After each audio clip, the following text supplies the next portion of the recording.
নিমিত্ততে আমি ওদালগুৰি জিলা সদৰ শোণিতপুৰ জিলাৰ পৰা যি আমাৰ নৃত্যশিল্পী ইয়াত আহি অংশগ্ৰহণ কৰিছে শোণিতপুৰ জিলাৰ নৃত্যশিল্পীসকললৈকে আমি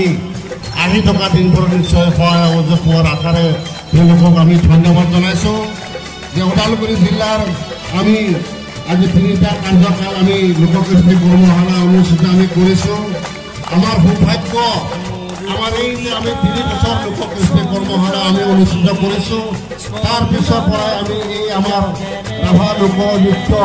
আমি অসমৰ নহয় আমি ভাৰতবৰ্ষৰ বিভিন্ন ঠাইত ৰাভা লোককৃষ্টি নৃত্য প্ৰদৰ্শন ওদালগুৰি ৰাভা ৰাইজ হৈছে আমি গৌৰৱান্বিত আমি ভাৰতবৰ্ষৰ বিভিন্ন জেগাত আমি আমাৰ ৰাভা নৃত্যশিল্পীসকলে নৃত্য প্ৰদৰ্শন কৰিবলৈ গৌৰৱোজ্জ্বল তেওঁলোকে গ্ৰহণ কৰিছে আমি সেইসকল নৃত্যশিল্পীসকলে আমি বিশেষ ধন্যবাদ জনাইছোঁ আমাৰ সমূহ গাঁৱৰ ৰাইজ যিসকলে আমাক ইয়াত সহায় সহযোগ কৰিছে তেওঁলোকলৈকে আমি ধন্যবাদ জনাইছোঁ আমি নিশ্চয় আমি সকলো মানুহে কয় ৰাভাসকল খুব ভদ্ৰ নম্ৰ কিন্তু আমি আমাৰ ৰাজনৈতিক অধিকাৰ লোককৃষ্টি সংস্কৃতি আমাৰ যিটো উত্থান